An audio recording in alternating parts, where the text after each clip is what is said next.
Donc on reprend, Bezrat Hashem, il y aura cours cette semaine et la semaine prochaine. Après, on se reverra plus jusqu'à après Sukkot. Because Rosh Hashanah, because après, avant Kippour, je suis en France, après Sukkot. Donc voilà, donc ça fait que 2 cours, on va faire avant Rosh Hashanah et après, on remet ça à la suite après Sukkot. Il n'y a pas un mardi, un lundi, avant la moitié de Sukkot? Tu viens? Ouais. Ah, moi, non, on se partit au pire, dans la soukha, c'est sympa. Adraba, Imiye, Lamalo. Voilà. Très bien. Top. Bezrat Hashem, Lamalo. Adraba. Donc, pour pouvoir se remettre dans le bain, on va répéter plusieurs échronotes. Encore l'introduction qu'on a mentionné, les 2 introductions, on a fait 2 shiurim sur Sefer Shoftim. On va mentionner Bekitsur Nimrat, les deux points fondamentaux qu'on a énoncés, et après on va continuer. Alors d'abord, on a dit que le Sefer Shoftim commence par Vaya Haremot Yehoshua Vaish'alu Bnei Israël Bashem. Qu'est-ce qui caractérise le Sefer Shoftim? C'est qu'on est après la mort de Yehoshua. Ça veut dire quoi? C'est-à-dire que jusqu'à présent, au temps de Yehoshua était comme Moshe Rabbeinu. C'était 2 faces d'une même pièce. Moshe Rabbeinu le soleil, Yehoshua la lune, il n'y avait pas besoin de Urim Vetumim, tout était mené d'une main de maître par Yehoshua. Et en fait, il n'y avait pas la place pour qui que ce soit d'autre. À l'image d'un soleil ou n'importe quelle lumière que tu peux allumer, elle est noyée par l'abondance de la lumière du soleil. Yehoshua et Moshe, c'est la même chose. Toute personne qui voulait briller de sa propre lumière était noyée. C'était des soleils. Moshe, c'est un soleil de manière effective. Et Yehoshua, avec Shemesh Begiv'an Dom, il a arrêté le soleil. Il a été dit à son propos, on écoutera et on entendra son renom et les prodiges qu'il aura fait. Misof Ha'olam ve'ad sofo. Donc en fait, Yehoshua et Moshe, quelque chose de particulier. Ça correspond en fait à la fin d'un cycle. C'est ce qu'on avait dit que il allait hatou Israël l'onitna lahem ela hamisha humshe Torah ve'sefer Yehoshua bilvad. La Gemara dans les Nedarim qui dit, si on n'avait pas fauté, on aurait reçu quoi? Le Pentateuque, les 5 livres de la Torah, et Sefer Yehoshua, pour dire que Yehoshua complète la Torah, à l'image de Sof Parashat Vezot Beracha, où les 8 derniers psukim ont été écrits par Yehoshua.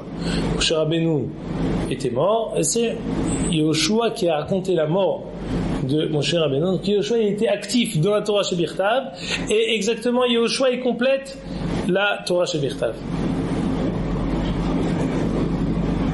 On avait dit que Yehoshua, à l'image de Moshe, il va faire des choses que, avant que Kadosh Baruch Hu lui dise, il va réussir à les deviner. Et c'est comme Moshe Rabbeinu, qui vient d'Arto les Da'at HaMakom. Maintenant, c'est fini. Fa'i Haremot Yehoshua. C'est fini. Maintenant, il faut qu'on redevienne, qu'on recommence le train-train quotidien de Am Yisraël en Eretz Israël. Vaish'alu Bnei Israël Bashem. On commence, avant de faire la guerre, qu'est-ce qu'on fait? Urim Vetumim. On doit s'adresser au Kohen Gadol pour lui demander est-ce qu'on va en guerre ou on va pas en guerre. Yehoshua, pendant les 14 ans de guerre qu'il a fait, il n'a pas réussi à tout conquérir. Il y avait des petits bastions qui ont résisté. Ça va être l'enjeu du Sefer Shoftim. On va terminer justement cette conquête. Mais avant de faire la guerre, on demande pas Urim Vetumim. C'est ce qui caractérise tout le Sefer Yehoshua, le Sefer Shoftim, pardon. Que maintenant, le soleil s'est couché et on va pouvoir laisser apparaître toutes les étoiles. Les étoiles qui sont les 12 Shevatim. Quand est-ce que les étoiles brillent? Quand le soleil se couche. Les 11 étoiles, les 12 étoiles qui sont en fait l'image des Shevatim, et le Rami Moshe David Vali, le Talmud du Ramchal, compare les Shevatim justement à des étoiles, et c'est le moment du Sefer Shoftim. Ça, c'est une première introduction. Question du natif de Vologine, pourquoi on n'a pas établi un roi immédiatement?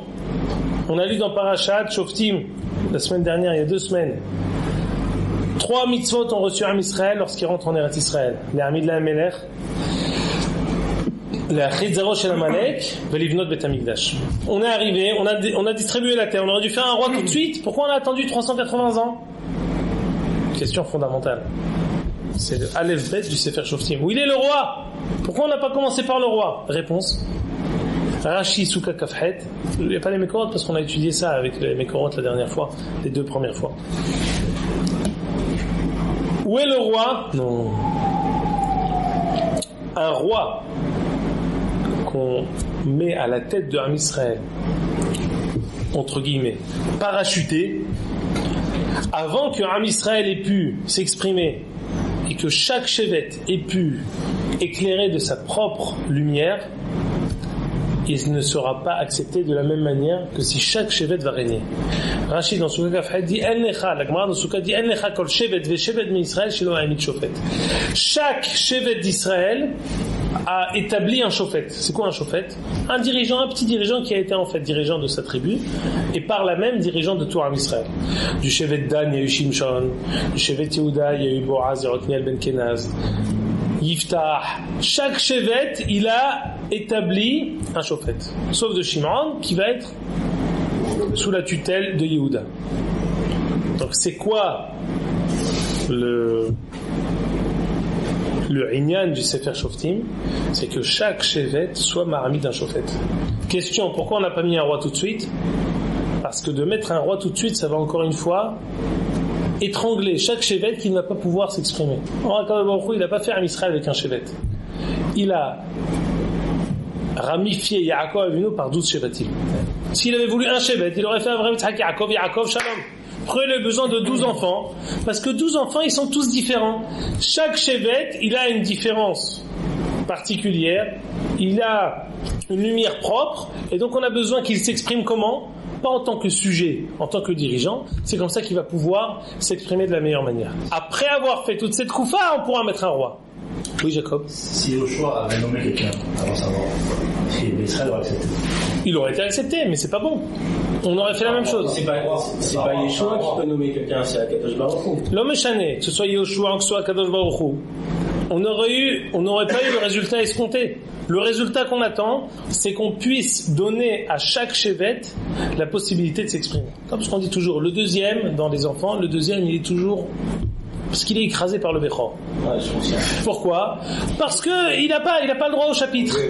Comment tu fais pour pouvoir lui donner le droit au chapitre? Alors c'est ce qu'on essaye de faire. C'est l'enjeu des parents. Essayer de donner la place au second. Pourquoi? Il est tout le temps doublé par le premier. Pour tous les Shevatim, de leur mettre un roi immédiatement, ils n'auront pas le droit au chapitre. Non, mais tu vas leur donner, je vais te mettre vice-président. Je vais te mettre vice-roi. Non, mais vice-roi, c'est vice-roi. Tu me donnes pas... Tu me donnes pas la possibilité de diriger. Donne-moi la possibilité de diriger comme moi je veux diriger, en étant moi le premier. C'est ce que chaque chevet va faire pendant tout le Sefer Shoftim. Et c'est avec ses lunettes qu'on doit lire tout Sefer Shoftim. Je suis sûr de comprendre. En fait, le modèle optimal, c'est que chaque chevet, il a son propre dirigeant et puis ça fasse un peu tourner autour de, selon les périodes. Est-ce que c'est ça le modèle idéal, ou c'est de dire en fin de compte, il nous faut un ménère qui va, peu importe la tribu, et... Non. Le modèle idéal, comme tu dis, c'est le roi. Mais un roi, souvent c'est vous travaillez tous. C'est le Aleph Bet du management. Il y a quelqu'un qui un vrai manager, c'est celui qui va donner la parole à toutes ces personnes qui sont sous son autorité. S'il fait la démocratie, la monarchie absolue de manière perpétuelle, à un moment il va y avoir un soulèvement, une révolution. Ici, il n'est pas question qu'on a peur que le roi après soit destitué. C'est amiti, c'est vrai. Le fait de donner la possibilité à chaque chevet de s'exprimer, c'est quelque chose de vrai, c'est quelque chose de voulu. C'est comme si je te dis, c'est quoi le modèle? Le modèle, c'est qu'il soit bar mitzvah. Pourquoi tu ne fais pas naître bar mitzvah? Non. Il y a un besoin qu'il soit katan pendant 13 ans. Qu'il fasse targilenu betoratecha, qu'il s'entraîne, qu'il essaye, qu'il apprenne, qu'il assimile les choses de la manière la plus naturelle. Quand son darat, il est encore minimum pour pouvoir le vivre de la manière la plus naturelle. Et après, il devient bar mitzvah. Non, mais si le mevoukash c'est bar mitzvah, alors fais-le directement à 13 ans. Non. Le but, c'est bar mitzvah. Mais il y a un chemin emprunté pour que ce soit vécu de la meilleure manière et que ce soit ensuite réussi. La malchoute, c'est pas seulement un parachutage. C'est que tout Am Israël veuille, reconnaisse, et que le roi ensuite soit le roi d'un arc-en-ciel de 12 couleurs et qu'il soit pas bicolore ou monocolore. S'il est roi immédiatement, c'est monocolore. C'est pas ce que Kadosh Baruch Hu voulait. Kadosh Baruch Hu voulait pas Yaakov. Il voulait 12 Shevatim. Et ces 12 Shevatim, pour leur donner leur place, il a fallu que chacun règne à un moment donné. Ça, c'est le temps des Shoftim. C'est bon? Dans Shoftim, dans la parcha de Shoftim, il y a un gros dioun entre les parchanim, savoir si c'est bien ou pas bien d'avoir un Méler. Non. C'est la question. Je veux faire comme les goïs. C'est la question que le beau-père de Jacob avait posée il y a 2 semaines. De faire le premier cours, les 2 fois avant. Et on lui avait dit, quand on étudiera Sefer Shmuel, Yihayenu Vizekenu. C'est une question très bonne. Mais pour l'instant, on est dans la période qui précède. Est-ce que c'est pas le processus? Parce que moi, je suppose là, pour pouvoir avancer, que la Malchut, comme le Rambam il a été possède, là, comme Rabbi Yossé, que on ne dit pas que la royauté, l'onitna malchut et là ça a été donné parce qu'on s'est plaint. Non, c'est les khatkhila, on a besoin d'un roi, on a une mitzvah d'établir un roi. Je suppose cette chose-là comme quelque chose, c'est un postulat. Je rentre pas dans cette souga parce que c'est pas ça ce qu'on fait. Quand on étudiera Sefer Shmuel, on ouvrira la souga et on posera toutes les questions. C'est là? Ok. Alors on a dit 12 Shevatim, chacun va régner, très bien. On a dit ensuite que c'est quelque chose d'important. On avait dit à la fin du dernier cours que l'importance capitale du Sefer Shoftim est qu'elle correspond en fait à notre période. C'est-à-dire que Am Israël est en Eretz Israël, il n'a pas de roi à sa tête, mais il a des dirigeants. Ces dirigeants-là, comme a dit Abrabanel, au début dans sa Akdama.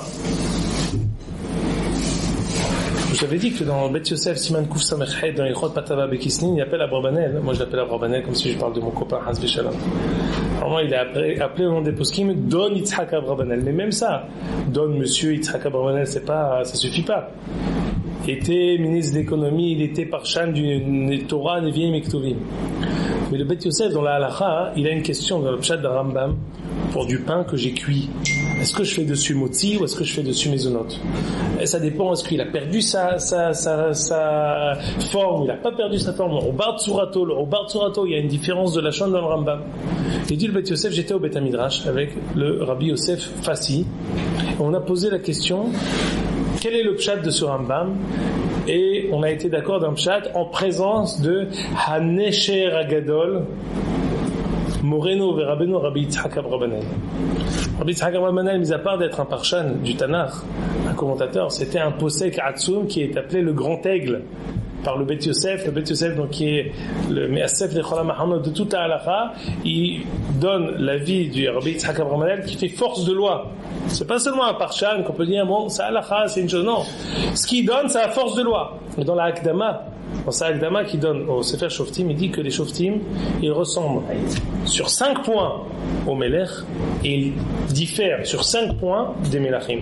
Comme par exemple, la Malchut, elle est héréditaire. La royauté, elle se passe de père en fils. Shlomo HaMelech, David HaMelech, Shlomo HaMelech. Shaoul, ça aurait dû être Yonatan. Dans Shoftim, non, il n'y a rien d'héréditaire. Passe d'un autre. Otniel Ben Kenaz, qui est le Shofet d'après? Quelqu'un d'autre. C'est pas Otniel Ben Kenaz. C'est pas le fils de Otniel Ben Kenaz. Par contre, ils ont des prérogatives de roi. Quoi? Ils peuvent sortir en guerre. Ça, c'est quelque chose que le Shofet, il a le droit, même s'il n'est pas roi. Et c'est en ça que j'avais dit que ça a un parallèle avec notre période qu'on vit, où on est maintenant une période où on vit en Eretz Israël, on n'a pas de roi, mais on a quelqu'un à notre tête qui a des prérogatives de roi, comme par exemple la Tzet HaMilchama. Le natif de Vologine dans Sanhedrin Kaf, dans son Pirouche Meromé Sadeh, il dit que, et c'est aussi d'après la Gemara de Yoma, à la fin du Périk Shevi'ah de Yoma, celui qui sort en guerre, celui qui a la force de décision, de dire on sort en guerre, il n'a pas le titre de roi, mais il a le pouvoir du roi. Sortir en guerre, c'est rentrer toute la Ouma, tout le peuple, mais Pikuar Nefesh. On s'imagine une chose pareille. De quel droit il fait ça? Pikuar Nefesh de Hayakol. Comment il peut décider de dire on va en guerre? Comment on va en guerre? Attends, mais Pikuar Nefesh de Hayakol, non? C'est une prérogative de roi. Ou prérogative de quelqu'un qui a, même s'il n'a pas le titre de roi, il a son pouvoir. Chez les Shoftim, on va avoir cette force-là. Ils vont pas être rois, mais ils vont avoir ces prérogatives. Et on a dit d'où l'importance de faire le parallèle entre notre période et la période des Shoftim. Donc ça, c'était une deuxième introduction. Et enfin, la question capitale. Les Shoftim, c'était des Mosrei à Torah ou c'était pas des Mosrei à Torah? C'est-à-dire, on dit Moshe Kibel Torah Misinaï, Sara li Yoshua, vi Yoshua li Zkenim, ou Zkenim li Nvi'im. Moshe, on connaît. Yoshua, on connaît. Vi Yoshua li Zkenim. C'est qui les Zkenim? Ou Zkenim li Nvi'im? Li Nvi'im, on sait, c'est Shmuel Hanavi. Les Zkenim, de qui s'agit-il? Les Shoftim?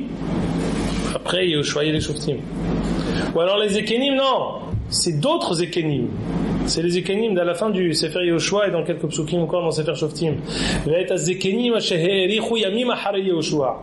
C'est d'autres personnes ou c'est les Shoftim? Mahlouket Rambam et Rashi. Rashi dit les Zkenim, c'est d'autres personnes. Pardon. Le Rambam dit les Zkenim, c'est d'autres personnes. C'est pas les Shoftim. Les Shoftim, on a ramené la Gemara dans Rosh Hashanah qui dit Iftah Shmuel Bedoro, Iftah Bedoro ki Shmuel Bedoro. Iftah, il est appelé dans la Gemara Kalle Olam. Il était léger. Pourquoi il a sacrifié sa fille? C'est un léger. Comment on peut lui affilier le titre de Mosrei à Torah, de faire partie d'un des maillons de la chaîne de la transmission de la Torah de Moshe jusqu'à aujourd'hui? Quelqu'un qui fait ça, on peut l'appeler. Il est appelé Kalle Olam dans la Gemara. D'un autre côté, ça c'est Rambam qui dit. Et les Zekanim, c'était des Talmidim de Yehoshua. D'un autre côté, regardez sur ça le Maharsha et Rabbi Tzadok HaKohen ont fait une arichut. De l'autre côté, Rashi sur Masechet Avot, et Rashi dans Mahzor Vitri, il dit, il ramène toute la Messirat Torah, il dit Yehoshua, Rotniel Ben Kenaz, à Yiftah, il est sofer ou monnaie tous les Shoftim. À savoir que selon Rashi, les Shoftim, ils étaient aussi Mosrei à Torah. Comment on peut dire une chose pareille? Il y en a qui étaient un peu légers parmi eux. Comment on peut leur dire qu'ils font partie de la chaîne éternelle de transmission de la Torah de Moshe jusqu'à aujourd'hui? Et avec ça, on avait terminé, on avait dit qu'il y a deux sortes de Gvura. Il y a la Gvura Shel Torah, comme on avait avec Rotniel Ben Kenaz. Qu'est-ce qu'il a fait Rotniel Ben Kenaz? Il était Gdolador. Il a retrouvé les 3000 halachot qui ont été oubliés au temps du deuil de Moshe Rabbeinu. Il les a retrouvés. Comment? Par son pitbull. On avait étudié comment il peut faire une chose pareille. Et aussi, qu'est-ce qu'il a fait? Il a conquis des villes. C'était un chauffette. Mikoach HaTorah, c'était un chauffette qui s'est retrouvé des halachot. Il a eu aussi la force de chef de guerre. Mais c'est le premier. C'était l'idéal. Les autres, c'est différent, comme ce qui est ramené à Abrabanel. On dit à propos de Shimshon, Vatahel, c'est l'Haftara de Nassau. Vatahel ruach Adonai lifa'amo b'mahanedan ben tzur'a ou ben eshtaol. Shimshon, c'était quoi? La force physique. C'est la force physique, mais de la force physique, il a été inspiré aussi de la force de pouvoir Milhamta Shel Torah. Il y a deux chemins. C'est comme les gens qui font médecine. Tu peux devenir médecin en faisant médecine, tu fais le concours. Et il y a ceux qui font médecine en faisant, ils commencent d'abord la faculté, ils font 1, 2, 3 années de quelque chose, et après ils bifurquent sur médecine. Il y a où tu as Gvura Shel Torah, et après tu fais Gvurat Milhama, ou alors tu as Gvurat Milhama, et mitor Gvurat Milhama, la force physique, tu retournes ensuite vers Gvura Shel Torah. Et c'est comme ça qu'il faudra dire selon Rashi, qu'en fin de compte, le fait d'avoir été dirigeant, on voit ça chez beaucoup de personnes. Tu les voyais éteints quand ils étaient des seconds, quand ils étaient dirigeants d'eux-mêmes. Ils sont devenus dirigeants de communauté. Pas seulement ils ont été des dirigeants exemplaires, ils se sont trouvés des forces, d'abord physiques et ensuite spirituelles, pour faire énormément de choses qu'on n'aurait jamais soupçonnées si ce n'était maintenant leur place de dirigeant. Et ben c'est ce qui se passe maintenant de manière bien plus grande et à l'échelle d'un peuple avec tous les Shoftim.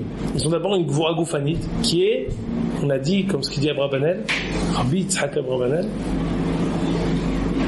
inspiré par Akadosh Baruch Hu. On avait ramené le Moreh Nevuchim qui dit que la première madriga d'inspiration, c'est quoi? C'est Akadosh Baruch Hu qui insuffle en nous une force de bravoure. Il dit, c'est ce qu'il a eu Moshe Rabbeinu au début, avant qu'il rencontre Akadosh Baruch Hu au Séné. Il avait eu cette force-là pour pouvoir se battre contre le Mitzri, et c'est ce qu'on avait ramené aussi dans d'autres endroits. Alors, la même chose, les Shoftim, ils vont commencer d'abord par une Gvura Goufanit, et ensuite aussi ils vont avoir une Gvura Rouhanit pour pouvoir diriger le peuple. Pourquoi on les appelle des Shoftim? Alors on avait dit deux explications. Est-ce que les Shoftim, c'est qu'ils ont vraiment jugé qui que ce soit? Alors Shoftim dans le sens Shofetim Veshoterim, pas en tant que dirigeant. Ils ont jugé personne. Mais Shofet, c'est comme si je te dis un petit dirigeant. Shofet, c'est dans le sens de dirigeant. Ça existe aussi. On dit le lachon de Shofet en tant que dirigeant. Pas forcément en tant qu'il y a Dévorah, elle a jugé. Donc on voit une Shofetette qui était une dirigeante qui était aussi qui a jugé, mais pas forcément. Ça va pas de pair. Le Abrabanel fait cette remarque-là dans son pirouge que ça va pas forcément de pair le fait de juger et le fait de diriger. Ici Shoftim, c'est dans le sens de dirigeant. Ils ont été dirigeants du peuple. Encore une éhara que je voulais dire pour compléter les Akdamot.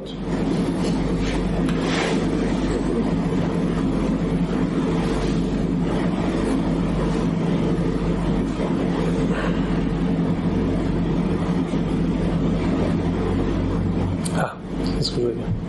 Et bien sûr, ces deux gvurot, elles se complètent. On sait que un Shechina Shora Ela Al Hacham Gibor Hashir Ve'anav Ve'kulam Mi Moshe. Moshe Rabbeinu, le souffle divin, la providence divine ne réside que sur quelqu'un qui est fort. Physiquement, c'est pas qui est bossu, petit, avec une canne. Moshe Rabbeinu, il était très fort physiquement, il était grand, il était fort, c'était lui qui était Mahamid et Tamishkan. Vayakem Moshe et Tamishkan, c'est lui qui le montait et qui le démontait tout seul. C'est d'ici qu'on apprend la force de Moshe Rabbeinu. À la hauteur de sa force spirituelle, sa force physique pour pouvoir recevoir. Qui a beaucoup de spiritualité à véhiculer et qui doit habiter, il a besoin d'un cli qui soit à la hauteur justement de sa spiritualité. C'est pour ça que Moshe Rabbeinu avait des otzmot très très fortes, des forces physiques extraordinaires à la hauteur des efforts spirituels qui étaient comme l'Okam Navirot qu'est Moshe. C'est pour ça que c'est pas quelque chose qui est contradictoire. Ça va de pair. La question c'est de quel côté on commence le masloul. Ok. Jusqu'ici, on a répété ce qu'on a dit des fois précédentes. Maintenant, on va arriver à quelque chose de nouveau qui nécessite approfondissement. Et je pense vous dire d'ores et déjà que c'est pas aujourd'hui qu'on va terminer, parce que c'est quelque chose qui nécessite vraiment. C'est la première fois qu'on va faire ça dans notre shiur. On va céder de Mekorot Pnimim. On va céder de Mekorot du Hari et du Zohar pour essayer de comprendre exactement à quoi on fait référence ici pour expliquer un pasouk. Là, le Navi, il a commencé Vayaharemot Yoshua Vaishalu Ben Israël. Ah oui, autre chose que je voulais rajouter. Parce que j'ai eu cette question là, Yoni Sarfati, Izzachar Letov. Il m'a envoyé une question pendant les vacances. Il m'a dit pourquoi celui qui pose la question, pourquoi quand on a dit est-ce qu'on fait la guerre et qui va faire la guerre, deux questions ils ont posées à Israël. Est-ce qu'on fait la guerre pour continuer à conquérir la terre et qui va faire la guerre? Et Urim Vetumim m'ont répondu Yehuda Ya'ale. C'est Yehuda. Il m'a posé la question, il m'a dit est-ce que vous avez expliqué dans les Shiurim pourquoi c'est Yehuda qui commence? Bien sûr, ma réponse était de lui dire qu'on en a parlé, mais que je l'ai invité à voir des... Je sais pas si... ça y est, tout est... J'ai pas voulu t'envoyer un texto pour ne pas te faire la pression. Kol Ba'al Mekomo.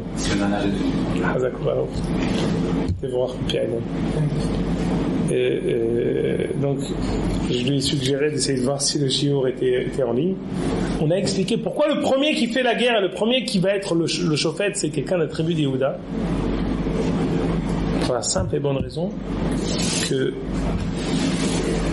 dès le début, on commence à Tkufa des Shoftim, on a en tête que qui c'est qui va finalement revenir à la case départ? C'est Yehuda. Pourquoi on met en premier Shofet Yehuda? Parce que c'est lui finalement le Mevoukash. Pourquoi on fait toute cette Tkufa? Pour arriver finalement à ce que Yehuda devienne roi. Qu'est-ce qu'il va aller conquérir Yehuda? Yerushalayim. Il va essayer d'aller jusqu'à Yerushalayim. C'est écrit dans les psukim, je vais pas photocopier, dans les deux premiers shurim, j'ai photocopié la première page du Navi. Il va aller à Yerushalayim. Pourquoi? Parce que le but c'est Yehuda, Yerushalayim. C'est pour ça que le début du Sefer Shoftim, il commence par Yehuda, Shevet Yehuda, et par Yerushalayim. Parce que c'est ce qui va arriver. Le but ultime au début, au milieu du Sefer Shmuel, c'est quoi? C'est David Amelech avec El David, Yerushalayim, l'endroit du Beth Amikdash. Et justement, en fait, la question qu'on a posée, mais pourquoi le Sefer Shoftim, il commence pas par le roi? Réponse, si, il commence en filigrane. Le premier Shofet qu'on met, c'est Yehuda, vers où il va essayer de conquérir Yerushalayim. C'est en filigrane, c'est écrit entre les lignes. Parce que tu me dis, mais où est le roi, où est le Beth Amikdash? Oui, on est au courant. Mais, pour les raisons qu'on a énoncées précédemment, on pouvait pas le mettre dès le début. Adkan Nagdamot. Maintenant, on en vient au pasouk qu'on va essayer d'expliquer aujourd'hui. On va commencer à expliquer.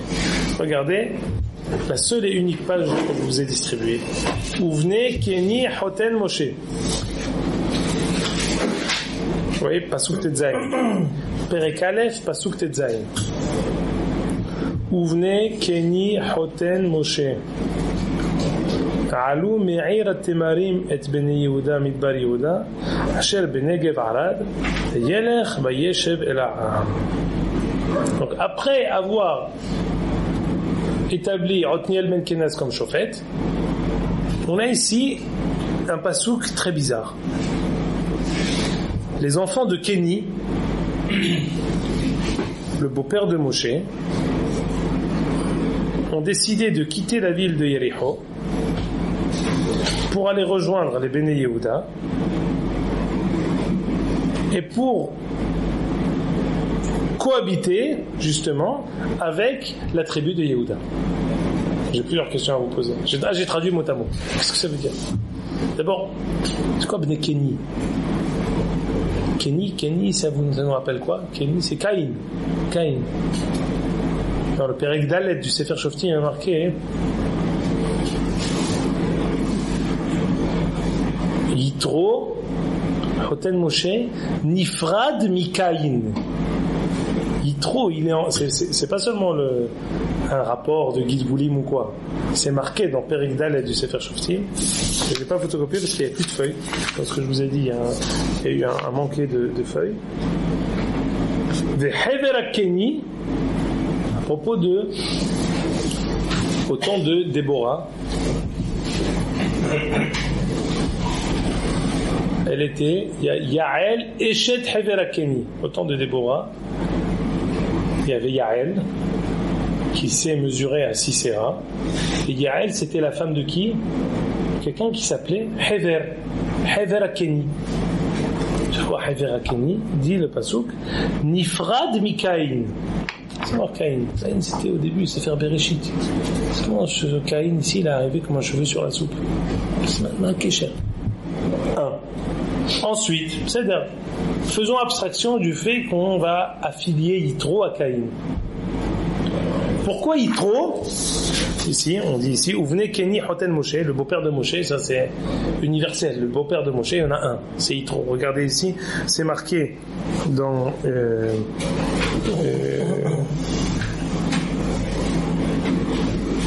Metzudat David, Pasuk Tetzaïn, Ouvnei Keni, Metzudat David, Hu Yitro, Asher Aya Hoten Moshe. Comment Yitro, alors qu'on vient de rentrer en Eretz Israël, Bekoshi, on a eu 14 ans, on a fait la guerre, on a distribué les parcelles de terre aux différentes tribus. Difficilement on a réussi à établir Otniel ben Kenaz, et là ici, le prophète nous donne, tout à fait cessante, une information apparemment primordiale, parce que si elle est dite maintenant, ni avant, ni après, c'est qu'elle est importante maintenant. Les descendants de Yitro rejoignent la tribu de Yehuda pour habiter avec eux. De quoi il s'agit? Maintenant, lisons Rashi ensemble. Alou Me'ira Temarim. Donc d'où ils ont quitté, quelle ville ils ont quitté pour rejoindre Yehuda? Aïra Temarim. C'est quoi Aïra Temarim? La ville des palmiers dattiers. Dit Rashi, regardez, un peu effacé. Yericho. שניתן להם דושנה של יריחו לאוכלה עד שיבנה בית המקדש. מי שיבנה בית הבחירה בחלקו ייתלנה, כדי שיהיה לכל ישראל חלק בבית הבחירה. ונתנוע לבני יתרו 440 שנה. Déjà, il faut expliquer ça. Veuillez ouvrir, s'il vous plaît, le Chumash. Parashat Be'alotecha, Hazak Ubaruch. Je sais pas ce que vous avez, mais en tout cas, moi, c'est Shin Tzadizayin. Bamidbar Yud. Page Shin Tzadizayin. Mechila. Allez-y.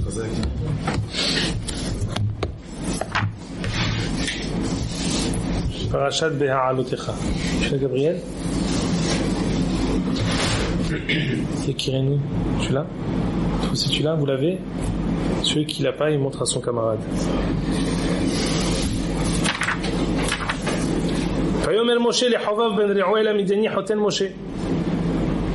On commence notre chemin. נוסעים אנחנו אל המקום אשר אמר השם אותו אתן לכם לחייתנו והטבנו כי השם דיברתו בישראל. Il est question maintenant qu'on commence notre grand périple à Israël. Et donc Moshe qui est pour parler avec son beau-père. Et tu viens avec nous ou tu viens pas? Il dit écoute, tu sais, mon cher gendre, lo elech. Poni fredo darkenu. Adkan. On s'arrête, on se sépare. Moshe Rabbeinu il lui dit Fayomer, al nata'azov otanu, je t'en prie, ne nous abandonne pas. Il faut comprendre exactement comment Moshe Rabbeinu voit un besoin impérieux de son beau-père Yitro. Mais par contre, qu'est-ce qu'il lui dit Moshe Rabbeinu pour le convaincre de le suivre?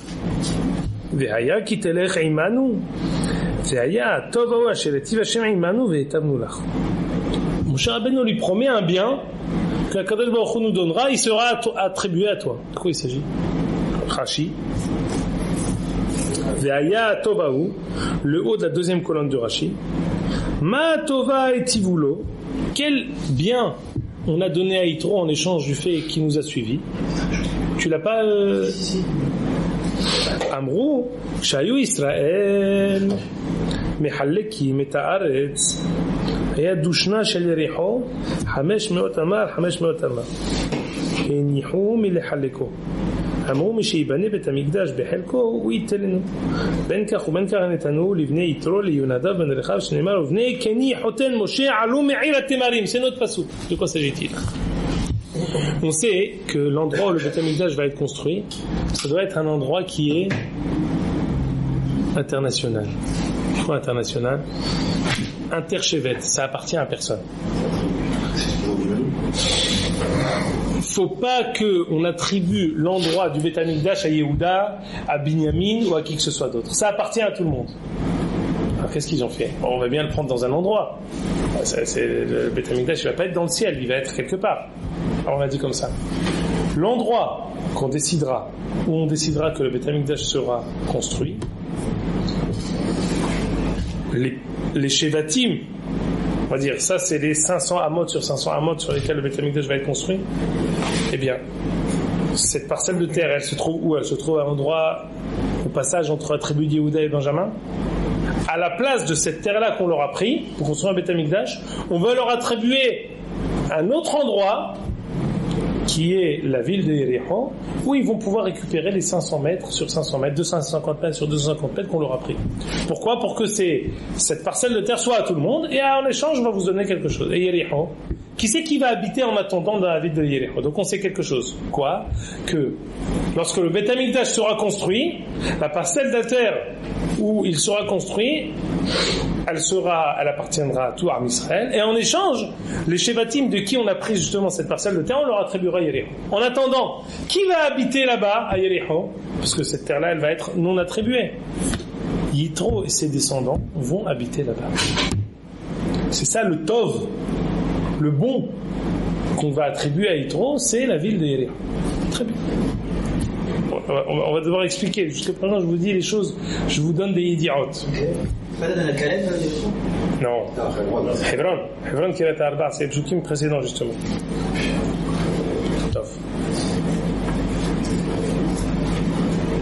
Alors, j'ai pas compris. Alors, pourquoi les descendants d'Yitro, ils ont quitté Yericho pour rejoindre Yehuda, Mazekashou? Pourquoi? Normalement, c'est quelle chelette? C'est à quelle chelette qu'il y avait? Justement. C'est un peu à personne. Non, mais c'est ce qu'on dit. C'est à personne. C'est pour ça. On l'a gardé juste. C'est ce que je te dis.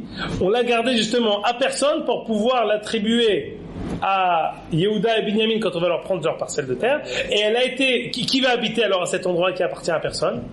Les descendants de Yitro. Pourquoi? Parce que c'est des guérims. Ils n'ont pas de chevet particulier. C'était pas l'endroit où on n'avait pas le droit de reconstruire tout ça. C'est quoi le top qu'il y a là-dedans? Sakoubarour. On avait un peu expliqué ça quand on avait expliqué Sefer Yehoshua, de dire qu'il y a un rapport intime entre Yericho et Yerushalayim, le don de la Ketorot qui va de là-bas à là-bas, et Yericho, on a dit qu'elle avait presque la Kedusha de Yerushalayim. C'est pour ça que Yehoshua il avait rendu Herem. Et parce qu'elle avait comme la Kedusha du Shabbat, et c'était ça qui montrait en fait la madriga du kibouch de tout Am Israël, qu'on fait pas la guerre pour pouvoir profiter du butin, mais on fait la guerre pour justement les Shem Hashem, pour que Am Israël puisse rentrer en Eretz Israël et être hors la Goïm, et Vechan al-Zader, tout ce qu'on avait expliqué. On a expliqué qu'il y avait un intime lien entre Yericho et justement c'était pour ça qu'elle devait pas être construite. C'était pour qu'on puisse être, et c'est Kachour aussi avec Riel, bon, c'est ce qu'on a expliqué dans cette période au choix. Alcool Panim. Alors maintenant, pourquoi ils veulent monter? Gazou. Non, on va pas construire le Beth Amikdash. Pas maintenant. Ils sont rentrés à Jérusalem. Ah, tu veux dire que c'est une sorte de... Rashi. On continue le Rashi. Umtanua, c'est la deuxième colonne de Rashi où on est, la première ligne. Umtanua livne Yitro, arba meot ve arba'im shana. Alors maintenant, pourquoi ils ont quitté? Ve'atalmidim shebahem hinihwa. Ve'alchou etzel Otniel ben Kenaz hu ya'betz bemidbar Yehuda asher benegev Arad lilmod Torah. Les enfants de Yitro, ils veulent étudier la Torah chez Otniel ben Kenaz. Ils sont prêts à abandonner leur parcelle de terre pour aller étudier la Torah. Rashi qui suit, Yeshev et Ta'am, Ya'im ha-talmidim ha-yoshvim lefanav. Ubikesh me'at HaKadosh Baruch Hu sheyazmin lo talmidim agunim. Otniel ben Kenaz, il a dit, je t'en prie à HaKadosh Baruch Hu, donne-moi le mérite d'avoir des élèves qui sont convenables, des tzadikim, des bons élèves, des élèves qui sont intègres, qui ont des bonnes middot. HaKadosh Baruch Hu l'a exaucé, il lui a envoyé les Bnei Yitro, c'est Yitro qui sont venus pour apprendre la Torah chez Otniel ben Kenaz. Alors là, avant de donner, j'ai donné aucune réponse là. J'ai fait juste vous expliquer qu'est-ce qui est écrit ici dans le Passouk. Je repose encore mes questions. En quoi, au début du Sefer Shoftim, est-il primordial de nous faire savoir que les descendants de Yitro qui habitaient dans la ville de Yericho viennent rejoindre Otniel ben Kenaz pour enseigner, pour apprendre la Torah? En plus, quel est le rapport profond qu'il peut y avoir entre Yitro et Caïn? Comme ce que je vous ai dit dans le Perek Dalet. Hever Kenin ifrad mi Caïn. Kenny, on dit par exemple quelqu'un qui est israéli, on a rajouté le Yud, Israël. Caïn, Kenny. C'est pas une dracha Amouka que je vous ai dite, c'est Aleph Bet. Caïn, Kenny. Yitro, il est affilié directement à Caïn. Mazé Kachour. Bon, Caïn, ça y est. Caïn l'a tué. Vel Shalom al Israël. C'est fini. Pourquoi ça nous poursuit? Caïn, c'est terminé.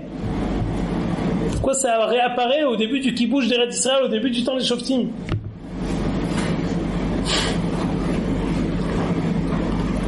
Alors, on va pas répondre à ça aujourd'hui, on va commencer à y répondre. Pas de pub. Ça se fait pas. Non, il va mettre Yefcha. On peut parler 1 heure et ne pas avoir encore la réponse. En tout cas, on a préparé le terrain maintenant. D'abord, je me permettrai de vous donner une introduction générale à la manière dont on va essayer de répondre à ça. On sait qu'il y a parfois des événements métatemporels. C'est quoi métatemporel? Au-dessus du temps. Par exemple, on dit, je vais vous donner un exemple, juste les Saber et Taozen. Je n'ai pas photocopié, je vous ai dit un problème de photocopieuse, mais il y a un pirouge de Rabbi Shlomo El-Kabetz, son Sarakadash El-Pessah, Baal al-Echadodi. Il a écrit plusieurs livres, il a écrit sur la Megillat Esther, Manot Alevi, sur Ruth, il a écrit un pirouge, Shoresh Ishai. Sur Agadash El-Pessah, il a écrit un pirouge. C'est Migdolé Amekoubalim. Shom Miyuchad, Bedoro Shel Bet Yosef. Temps du Bet Yosef à Tzfat, tout s'est réveillé. La Halacha s'est réveillée avec le Bet Yosef. La Kabbalah s'est réveillée avec le Hari. Et la Torah s'est réveillée avec le Al-Shich HaKadosh et le pirouge du Al-Shich HaKadosh. La chanson s'est réveillée avec Rabbi Shlomo El-Kabetz. Il y a eu une itorérut extraordinaire et un éveil de tout.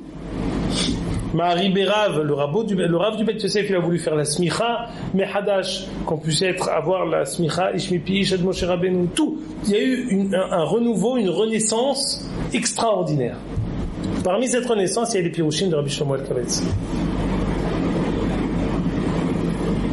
Il fait un lien.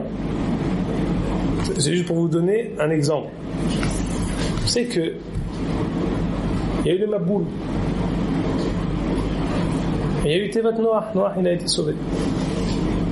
Et ensuite Dora Palaga. Ils ont dit Hava nilbena livenim venisrefa lesrefa. Vetei lahem alevena leavel ve'ahemar aya lahem lahomer. Hava nivnella nu'ir ve'na'asela nushem benafuz alpen echol haaretz. On dit on va prendre des briques, on va prendre de l'argile, on va faire une tour très forte, on va se mesurer à Kadosh Baruch Hu.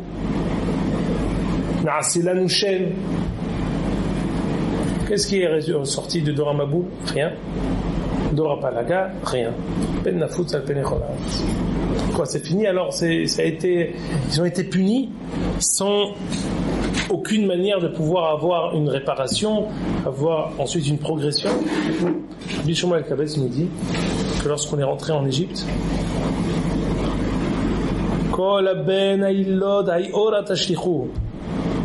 ça a été refait. Le Maboul, à l'image du Maboul, où tout le monde a été noyé, là, les premiers-nés, les garçons ont été jetés. À l'image du Tevat Noah, Tana Hateva Alpene Amaim, le landau de Moshe Rabbeinu qui était dans le Nil et qui a été sauvé. Dora Palaga, Aven Behemar, Behomer ou Vilvenim ou Bchol Avoda Bassadeh. Am Israël a été noyé dans l'argile, la boue pour construire. Pourquoi tout ça? Kadosh Baruch Hu a voulu remettre les mêmes enjeux, mais toutes les punitions de la Torah ne sont pas des punitions pour punir. Comme par exemple quelqu'un qui brûle un feu rouge, il a 1000 shekels de knas. Il n'y a pas de rapport direct entre le knas et la avera qu'il a faite. Il a fait la avera grave, mais le rapport de 1000 shekels, ça n'a rien à voir. Vous savez, pour ne plus qu'il recommence. Les onshim dans la Torah, quand il y a un onesh, une punition, c'est une punition réparatrice. C'est une punition qui vient pour réparer. C'est une punition qui vient faire progresser et donner ensuite une possibilité de pouvoir réparer l'erreur qui a été faite.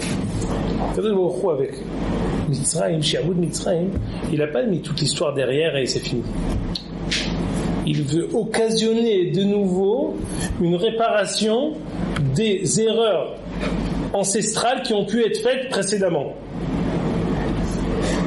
Et dans ce cadre-là, il remet les mêmes conditions pour pouvoir réparer. C'est pour ça que je vous ai dit, parfois il y a des événements méta-temporels. Pas question ici, je suis le tikkun, je suis le gilgoul, je suis rien du tout. À Kadosh Baruch Hu, on sait que tout est cyclique dans ce Olam.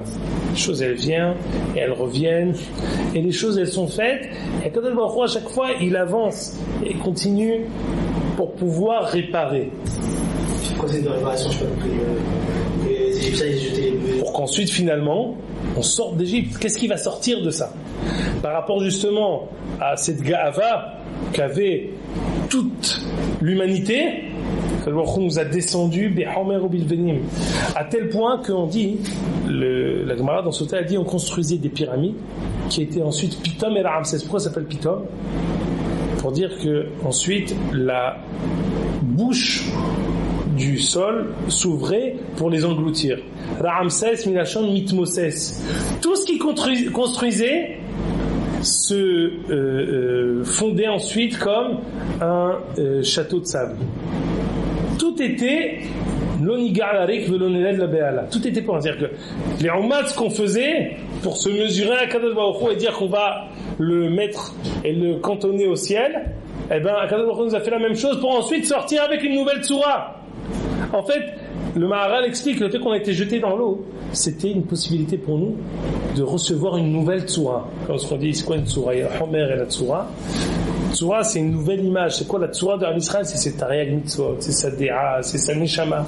On devait avoir, que je devais insuffler en le peuple d'Israël un nouveau souffle, une nouvelle Neshama. Pour ça, ils ont besoin de préparer quoi?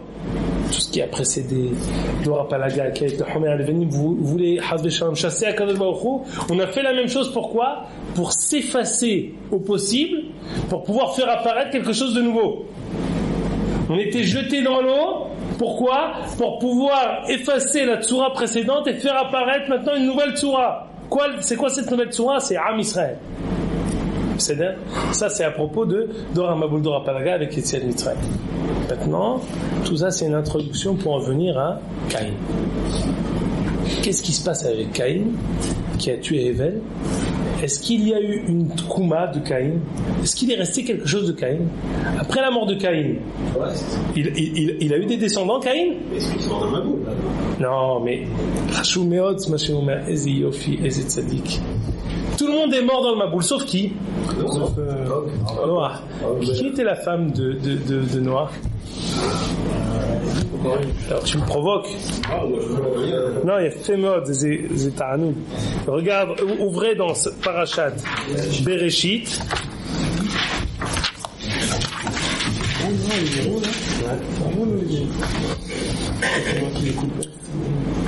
Shishi. Pasuk Yudbet. Perek Yudbet. Pardon. Page Yudbet. C'est Parashat Bereshit. Le Pasuk, on va regarder le Hamishi. Hamishi Shishi de Parashat Bereshit. Page Yud Aleph. On va commencer un peu avant.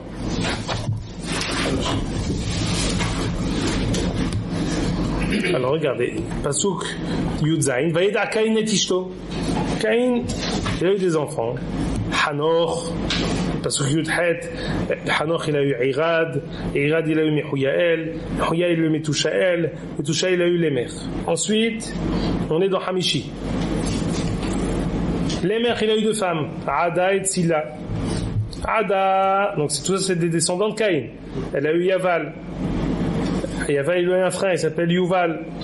Non, ça c'est les enfants de Ada. La deuxième femme de Lémer, qui est descendant direct de Caïn, il a eu une autre femme, qui s'appelle Tzila, qui sont les enfants de Tzila, Tuval Caïn. Et il a eu aussi une autre, il a une sœur, c'est Tuval Caïn, c'est une sœur, comment elle s'appelle sa sœur? Naama. Dit Rashi Naama, regardez, première ligne Rashi. Hi ishto shel Noah. Aïe, aïe, aïe, aïe, aïe. C'est-à-dire que Caïn a eu, in extremis, un descendant qui va réussir à passer le Maboul. C'est qui? Naama. C'est important, c'est intéressant ça. C'est-à-dire que Caïn, il a eu une tkouma. Il a eu quelque chose. Il a réussi à passer le Maboul. Qui est en fait de Noah. À part Noah, sa femme et ses enfants, il n'y a rien. Parce que Naama, c'est la fille de Lémer et Noah, c'est la fille de la mère. c'est deux lémers, c'est להפריד ביניהם, יפה מאוד. ונכון, c'est deux lémers. Al kol panim, on voit que Caïn, il a réussi à passer. Comment? Sa arrière petite fille, elle va se marier avec Noah. Maintenant, il faut comprendre comment de là-bas, on va continuer. C'est intéressant aussi, autre chose. On voit que ça passe par qui? Par la femme. Avec qui va se marier Moshe? Sipora. À chaque fois qu'on va vouloir réussir à faire revivre ce qui s'est passé avec Caïn, on va passer par la Nekeva. C'est qui Yael? C'est Eshet Hever Akeni.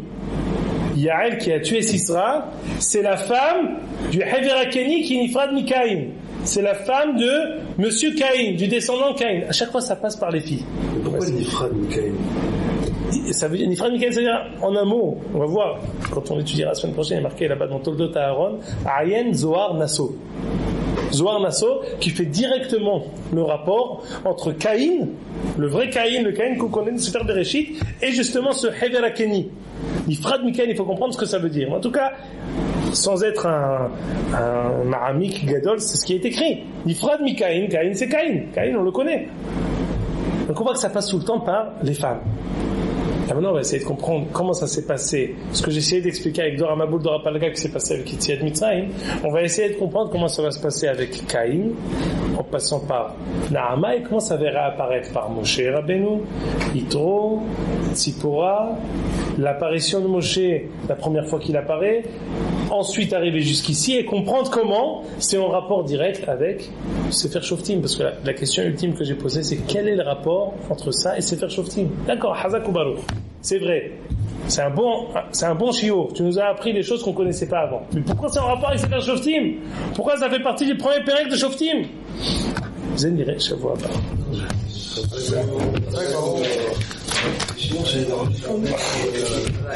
לפיכך יבא להם תרום זאת שנאמר וחפש מעשתו יגדיל תורה ויאדיר.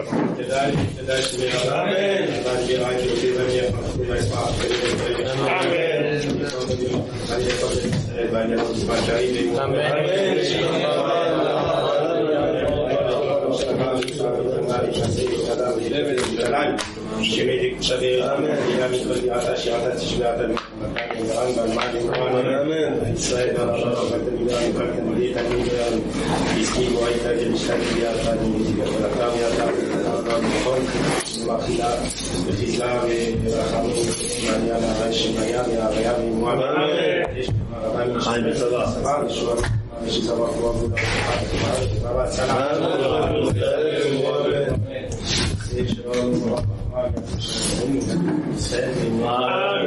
Hazak.